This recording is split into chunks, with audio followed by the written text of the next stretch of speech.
guys, welcome back to my channel and another video.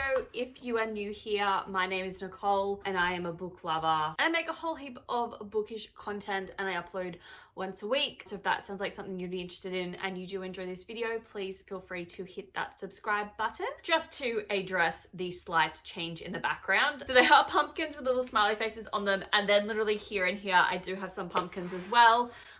This is as much as I am going to get to decorate for Halloween. But I do kind of feel like I want to move those two, so give me a minute. Yeah, I think that works better because I'm sitting in the middle. I might change my mind. So yeah, this is as close to getting to celebrating Halloween and decorating for Halloween that I will be doing. Thought it was fitting because today I am going to be doing my October TBR video. I have picked out some books that I am excited to read and discuss. I do have this month's book club read because it is my turn to pick. Basically, we are going to just get straight into this video.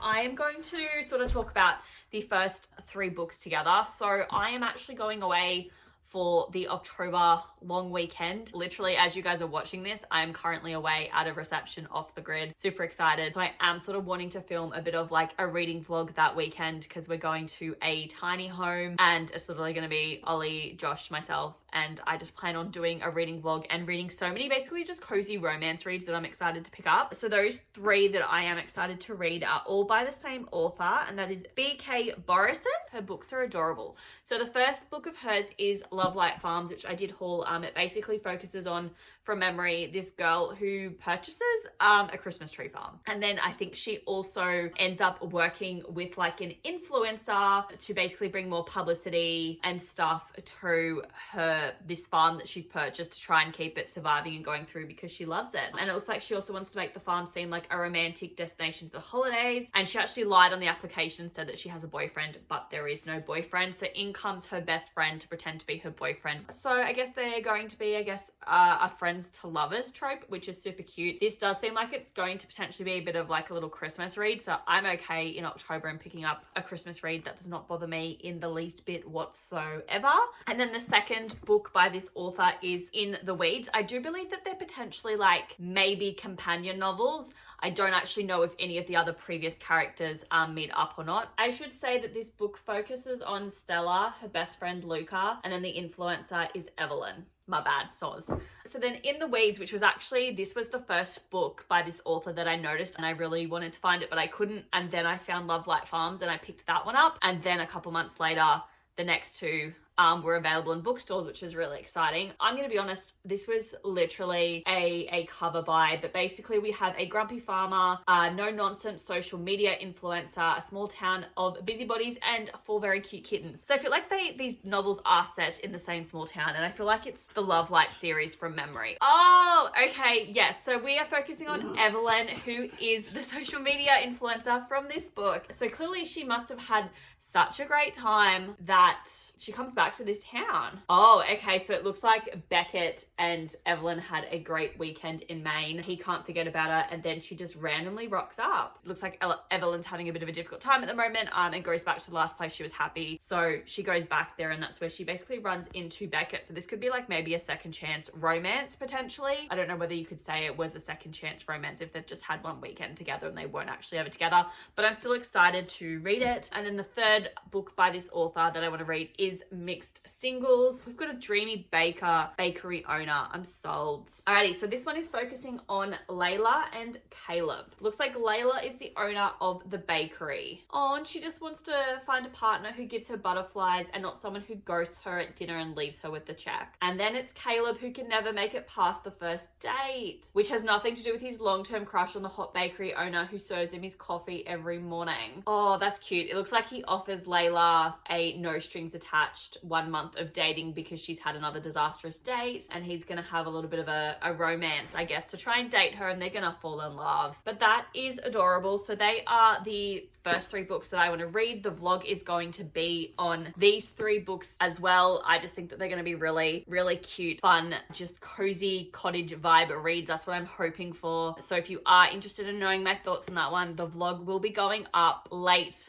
October. So I'm excited to pick these three up. They're stunning, they're fantastic. The author has also just announced the fourth one in the series, so that's super exciting. But yeah, I'm really excited to pick those three up. And then the next book I want to read, I'm just going to continue with the contemporary novels, and that is another new book to my collection, which is The Long Game by Eleanor Armas. So she is the author of The Spanish Love Deception and also The American Roommate. I have read both of those books. I actually read The American Roommate this year from memory, and it should be in one of my reading wrap-up videos, but I can't remember which. I actually don't think it has anything to do with The Spanish Love Deception. I think it might be a whole new novel entirely. I don't actually know what it's about. I just saw it was out, picked it up and bought it. Like, back to doing my cover buys, which I really shouldn't be doing, and it's fine. So it looks like we focus on Adeline, who has been working at her father's football club for years, and she wants to make a name for herself. An embarrassing video of her goes viral, and then her father sends her to a small town to turn around their struggling soccer team. So she arrives armed with plans to basically kick them into shape, to discover that the soccer team is a group of 9-year-olds, and she's got one person there to help her, which is Cameron. He is a goalkeeping legend who just happens to randomly be in the town. And then there seems to be an unfortunate incident involving a rooster, and the two of them find themselves on opposing sides.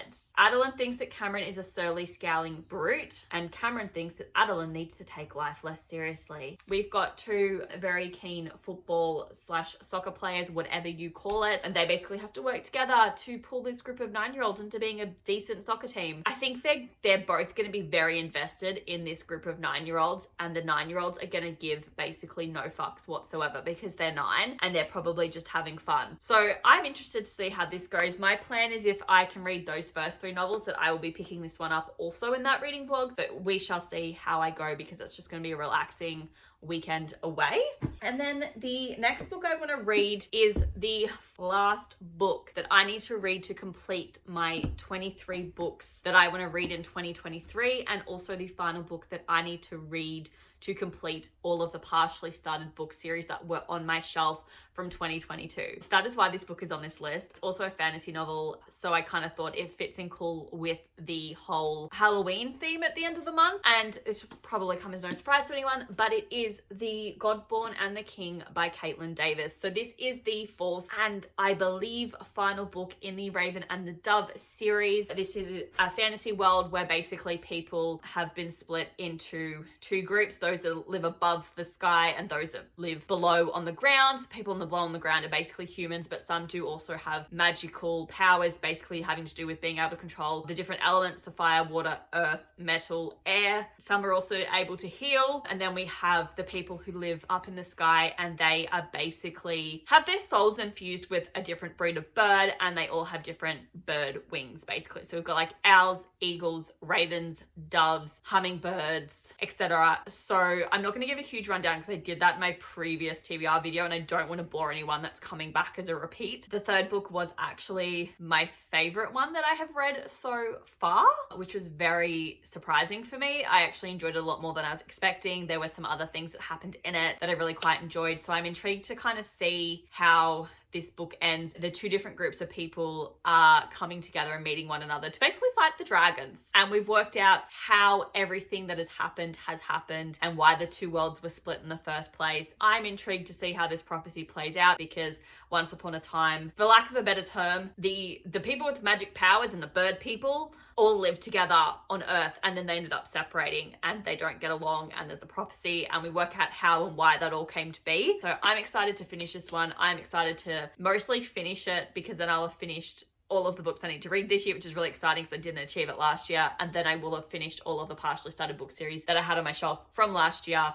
We're going to ignore the fact that I'm going into next year with partially started books anyway, but that's fine. That's a whole new year for new challenges. But that is why I want to read The God-Born and the King. And that's all I'm going to say, because like I said, I spoke about it last month. Also, it's the 4th book in the series, and I do not want to spoil it for anyone who wants to pick up this novel. I have only picked 6 books to read this month, just because I don't want to give myself too much of a long list of books to read. But then also, if I do happen to get through my list of books, I want to have the freedom to pick up another novel. So the last book that is on this list is my book club read of the month. Like I said, this month it was my opportunity to pick the book. So I am very excited because it's a book that I get to read, and I actually get to take it off my TBR because so far the books that have been chosen have not actually been any books on my shelves, or if they have, it's a book I've already read. So I've done a reread. So I was reading extra books every month, but I wasn't actually taking them off my TBR, which was not ideal. This month I was really excited to kind of pull one off my shelf. I didn't want to go for a contemporary or a romance because we don't do so well with them, but I wanted to go for like an easier, lighter standalone book that'll be just easy and quick for the guys to get through. And that novel I picked was Skin of the Sea by Natasha Bowen. This book has been sitting on my shelf for a really long time. I don't want to talk about how long it's been sitting on my shelf for. It's a little embarrassing, but I just thought that this would be a really good standalone novel to read. It's around 300-ish pages, so I thought not too long, nice, quick and easy for the book club to read. And we also focus on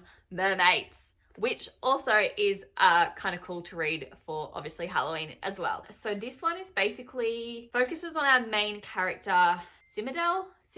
I don't know. And she is one of the Mami Wata. She's a mermaid who collects the souls of those who die at sea and bless their journeys home. But what happens is that we have a little bit of an incident where a boy is thrown overboard a ship of enslaved people.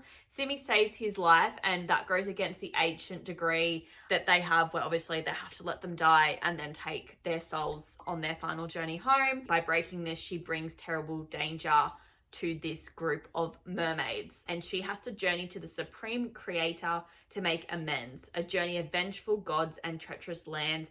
If she fails, she risks not just the fate of her people and the boy she loves, but also the world as she knows it. This is a story that will change history. I'm wondering, is the boy that she loves the boy that she ends up saving? Like, are there any male mermaids? Or do we just refer to mermaids as either whether they're male or female? I don't know. I'm excited to read it. That sounds cool. Something different to pick up and read. Like I said, it's been on my shelf for a while. Oh God, there's a content warning. Hold on. 15th century history with fantasy, and there are depictions of violence, enslavement, death, and suicide. Okay, I can handle those. Okay, so it was 2021. So we've had it on our shelf for nearly 2 years, potentially over 2 years, depending what time of 2021 it was released.